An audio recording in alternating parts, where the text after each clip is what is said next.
The COVID inquiry has barely been gathering evidence for 5 months, and already it has generated its fair share of headline-grabbing moments. We're going to have to coarsen our language somewhat. I think we're absolutely I think this country is heading for a disaster. Unbelievably bullish. We're going to be great at everything approach. There is no plan. We're in huge trouble. Pretty much everyone called in the trolley. There was a lack of transparency on the economic side. These were private exchanges. You called ministers useless morons. Yet for all of what my mother would refer to as the effing and jeffing, there have been genuine moments of revelation and significant insight into the dysfunction that plagued Downing Street decision-making. But still, the media focus has been on the personalities at the heart of the pandemic response, the clashes of ego and the WhatsApp character assassinations. And with the inquiry due to run for years, it could be a very long time indeed before the lessons are learned and our preparedness improved. I'm Niall Paterson, and in this edition of the Sky News Daily, we will be asking, is the COVID inquiry missing the point? Later, I'll speak to one professor of bacteriology who himself led 2 inquiries. I would have much preferred it cut to the chase and try to come up with recommendations quite early in its progress about how we should react to the next pandemic. But first, our health correspondent Ashish Joshi joining us from outside the COVID inquiry itself. A very busy week, Ashish. What have we been learning? We've been hearing from the scientists at the heart of trying to navigate this country through probably the biggest health emergency this country has ever faced, certainly the biggest health emergency this country has faced in living memory. Chris Whitty was the second witness called this week, and he spent a day and a half in the witness stand. Chris Whitty is the country's chief medical officer. He's a working physician. He's immensely qualified in what he does. There isn't a person, I'd say, in this country who knows more about infectious disease control or epidemiology than Sir Professor Chris Whitty. He understands there is a limited capacity to understand what he understands. And I think that's how he saw his role, Neil. He said he would decide what was helpful, what wasn't helpful, what people could understand, what people couldn't understand, and he would present that evidence. So let's say, for example, there was a lot of talk during the pandemic, and you'll remember this, our listeners will remember this, about herd immunity. Do we let everyone become infected? Do we let the virus run through the population? And he said this week it was not a helpful conversation for people to have because they didn't understand the concept of herd immunity. I can't imagine how frustrating it must be to be inside Chris Whitty's brain and talking science and having to talk to people about science who didn't understand it. He really struggled with this, and he said he did not find it helpful to be thrust into the limelight and be the public face of science and that sloganeering, follow the science, because clearly there were people in government in very senior positions and also very senior civil servants who were responsible for making key decisions who didn't quite understand it. And he said at one point quite pointedly they were choosing which bits of the science to suit their own political agendas. People essentially ignored facts, twisted facts, in my opinion, that were facts. They weren't model outputs or anything, they were facts of life because they were inconvenient to the political position they took. That doesn't strike me as healthy in the environment of a very major national crisis. So that was quite a telling moment, and he doesn't give much away. He does not emote, and he keeps very straight and narrow to the questions being asked. So he will never stray off script. But Sir Patrick Vallance, who was ahead of him, was, I think, a little more candid. He's not the chief scientific advisor anymore, so perhaps that gave him a little more leeway. But the different thing about Sir Patrick Vallance was, and he started this week with the whole controversy over the Eat Out to Help Out scheme and other things, and Boris Johnson not being able to understand the graphs and data. Well, I think I'm right in saying that the Prime Minister at the time gave up science when he was 15. And I think he'd be the first to admit it wasn't his forte, and that he did struggle with some of the concepts, and we did need to repeat them often.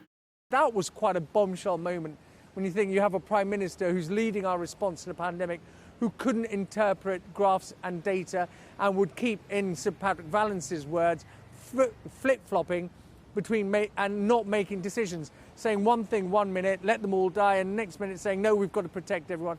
So you began to understand the frustrations among Britain's scientists dealing with government leaders. But before this week, of course, we have had some other high-profile attendees, and I've got to mention one name here. I'll be looking at your face for your reaction here, Ashish. Dominic Cummings. I knew you were going to say that because, yes, I mean, Dominic Cummings, we already knew what to expect. So forget all the expletives and the swear words and the language. What I got was a sense of a dysfunctional government grappling with this notion of a pandemic sweeping across the world. And he was incredulous that there was nobody around who could really take on the science and steer and navigate and make tough political decisions.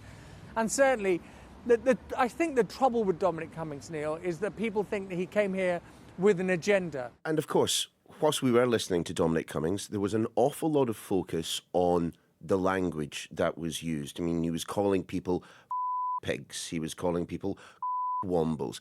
I'm just wondering, have we been focusing on the right things at this inquiry? Because, of course, in that week where everyone was focusing on the language used in WhatsApps, there were plenty of bits of detail that were emerging from the inquiry about the way in which the government had acted that we didn't know or didn't know for certain before, that were somewhat overshadowed. I can understand the criticism, I can understand some of the frustration being felt by people at home, especially those people who have lost loved ones. I can understand why people sitting at home listening to this evidence thinking, who cares about WhatsApp messages and who cares about the swearing and the expletives? Let's get to the heart of this. What is the point of this inquiry? What did we do wrong? What can we make sure we do the next time so tens of thousands of people don't needlessly have to lose their lives? That is the point of this inquiry. So my answer to that is, this is module 2. This was always going to be about the politicians. And this is such an important module because module 1 was about the preparedness. And people switch off when they hear about exercises carried out and modelling and were we prepared. They wanted to move to model 2. What evidence do they have and why do they arrive at those decisions at that point on the timeline? Dominic Cummings is hugely important to all of this. Move away from his use of language, but he was there. He was Boris Johnson's main advisor at the beginning, and he, for whatever you think about Dominic Cummings, he does get science and he appreciates science, and he knew this would have to be a science-led fight against the virus. And personalities do matter, because the personalities in all of this were the people who dictated what would happen. But I was having, and it's interesting you should say this, I was having a conversation in the media annex upstairs, and there are all of the journalists from all of the broadcasters and the newspapers, and we all have conversations when there's a break. What did you think about that evidence? Instinctively, you know what the headlines are going to be. You know it's going to be the WhatsApp messages. And then people would say, it's a shame, isn't it? Because there was some really good science and there was some really good detail. Does that not mean, though, whenever you are focusing on the people at the heart of a big government operation, you're focusing on the dramatis personae, is it a problem with inquiries in general, that everyone is watching every minute of the people that we recognise? The Health Secretary, Matt Hancock, coming up very soon, I'm sure will be another star draw. But we are focusing on them. This inquiry is not going to report for goodness knows how long. Isn't there just a temptation on the part of the public and indeed the journalists to rush to judgment, to form conclusions on the basis of one individual's testimony and the colourful language they use? I would say to anyone who is following the inquiry, we're still in the very early stages of the inquiry. This is module 2. This is dealing with the politics. We are going to be talking about care homes. We are going to be talking about the vaccine. We are going to be talking about the broader impact of the pandemic. But in this module, what the evidence we've been listening to over the past couple of weeks, it has to be about the politicians. We know, or we think we know, that Rishi Sunak, the then Chancellor, and this has been a theme of this week in particular, the Eat Out to Help Out scheme. All of the country's scientists have said, we knew absolutely nothing about the Chancellor's intent. Had we known, we would have said, this is crazy. You're encouraging people to go out and eat and mix and mingle, and our infection rates are going to go through the roof again, and people are going to be very sick or they're going to die. That's Rishi Sunak, the then Chancellor. He says he didn't. He said in the Commons, I didn't do that. I sought scientific advice. We haven't heard which scientific advisor that gave him that advice. It wasn't Chris Whitty. It wasn't Patrick Vallance. It wasn't Jonathan Van Tam, who's also been here and has been very good. And it wasn't Professor Angela McLean. So who was it that the Prime Minister went to seek scientific advice? How can he make such a big decision about the course of the pandemic to save the economy, but yet he didn't seek scientific advice? That's important information for an inquiry to cover. But then, by the end of next week, the week after, we'll have moved on from all of this. We'll listen to Boris Johnson. We'll listen to Matt Hancock. They will dominate the headlines about who said what. And then we'll carry on with the exercise, which at its core, at its heart, is about learning lessons and making sure we don't make the same mistakes again during another pandemic, and there will be another pandemic. Ashish, thank you. In just a moment, we will reflect on the utility of inquiries of this type with one professor who's chaired two of them. Back soon. This inquiry is, of course, not the first of its type. In the UK, there are, including COVID, currently 15 public inquiries at various stages of completion, from infected blood to the Post Office IT scandal. We've become rather used to governments farming out responsibility for assessing policy or major incidents to retired judges, although sometimes scientists are given the nod too. Hugh Pennington is Emeritus Professor of Bacteriology at Aberdeen University. He also chaired two inquiries into the E. coli bacterial outbreaks in 1996 and 2005. Hugh, what do you make of the COVID inquiry so far? The individuals they're speaking to, the questions being asked? Well, I'm a bit disappointed in the sense that I think one of the main functions of the inquiry is to get us better prepared for the next pandemic, whenever that happens. It could start tomorrow. It might not start for another 10 years. And it might be quite a different bug from COVID. It's going around the houses, asking people what they said on Monday afternoon, that kind of thing. I would have much preferred it cut to the chase and try to come up with recommendations quite early in its progress about how we should react to the next pandemic. So just to be absolutely clear, Hugh, your concern is perhaps not necessarily with the line of questioning, but with the scheduling of this inquiry, the way in which it has been structured, and indeed the fact, because as I understand it, as of this moment, we are not expecting interim conclusions from the inquiry. We will have to wait, therefore, an exceptionally long time before, to use the hoary old phrase, lessons will be learned. That's right. The sooner we get really to the nitty-gritty, which is how we can better prepare ourselves, and that, of course, will be a recommendation, I hope, from the inquiry. But as you say, it is going to take not months, but years. As someone who has chaired a couple of inquiries, of a similar nature, you can speak to what I imagine must be the Herculean levels of effort to arrive at those conclusions. Explain that a little bit for me. An inquiry has to look at the background, it has to look at the bug, it has to look at how people behave themselves, it has to look at what went wrong, and it's also got to decide what worked.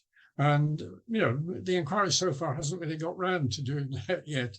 Did lockdowns work? Did they slow the virus down? We know that they did a lot of damage in the sense of, and what happened with schools and all that kind of thing. We have to ask the question, or the inquiry has to ask the question, on balance, did they work? Now, it's very difficult to give a straightforward answer because you can't do a sort of controlled trial and have half the country in lockdown and half not and see what happened. My own view is that we need a system in place, basically, whose task really will be primarily to look for new pandemic bugs, decide whether they are actually capable of causing a pandemic, and deciding what we should do in the UK and have that as a single system. We did this at the beginning of the Second World War. We thought we were going to be attacked by Hitler with germ warfare. We set up an emergency laboratory service, which was very well run and staffed by people who were already working in the field. And that system was very, very useful in basically making us far better prepared, one of the best prepared countries in the world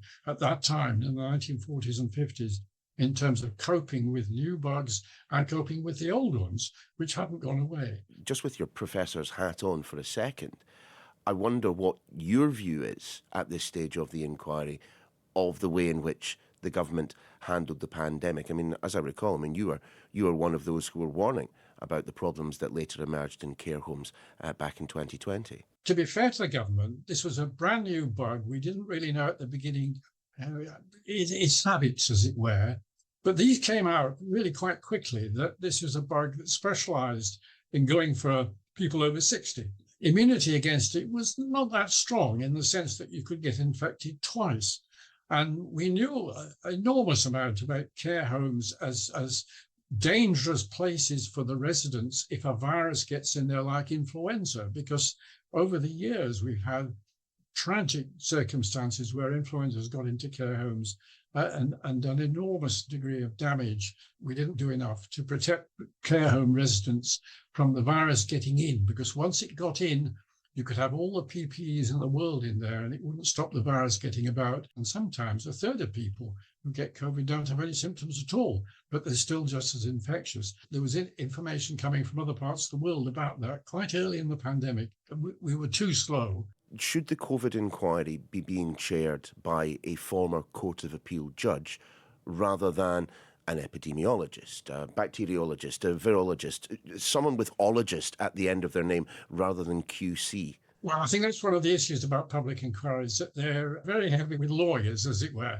And traditionally, they're chaired by judges, retired judges, and that kind of thing. Now, basically, in their favour, lawyers and judges and senior barristers and so on are very good at asking probing questions and finding out what actually happened. But their microbiological knowledge is very limited. And very often in a public inquiry, you'll have a team assisting the chair of specialists who basically are there to give them the scientific advice, the scientific knowledge and so on. Of course. What is the need, Hugh, for a public inquiry, for a government to review its own work? Why can't this government, consult experts on their pandemic response? The idea that this government, or indeed the next government, has to wait for this inquiry to report seems to me to be wide of the mark. But I don't see any evidence on the part of this government that they are changing their strategy, that they have moved their pandemic response. I agree with you absolutely that it would be very feasible and really quite straightforward and relatively cheap to have an inquiry, basically not a public inquiry, but an inquiry, it might be mostly behind closed doors, about the science, how we cope with the science, how we cope with the epidemiological issues and so on, run by experts, and it could come up with a conclusion about how best we can cope with the next pandemic really rather quickly. You could do it within a year. I'm quoting from my personal experience. I ran 2 inquiries into E. coli 157 outbreaks, a very large one in central Scotland in the late 1990s. That inquiry ran for about 4 months. We came up with conclusions. They went to Parliament. They were debated. And we basically speeded up the safety requirements to stop that sort of thing happening again. And that inquiry cost £46,000. The second inquiry was, again, same bug, same issues. I was really rather embarrassed by having to run a public inquiry because basically, there was a great public concern when more than 40 schools had cases of E. coli in children. And that cost more than £2 million and took 3 years. And at the end of it, all we said was, well, it's sort of deja vu, The first inquiry I ran was quick and didn't cost a lot of money, was held in private, but its conclusions were debated in the House of Commons. And that sort of inquiry, I think, could well be run now on the basis of all the information that's out there, enormous amount of information. get a handful of scientists to choose the bits that were really important, because there's more than 100,000 papers, scientific papers, were published in the first year of the pandemic. Many of the good ones were from the UK. We have an enormous amount of information. Bring it together, come up with a conclusion. This is what we need to do to stop the next pandemic. Could be done, I think, within a year. Hugh, thanks very much indeed. And that is your lot for this edition of the Sky News Daily. We will be back again soon.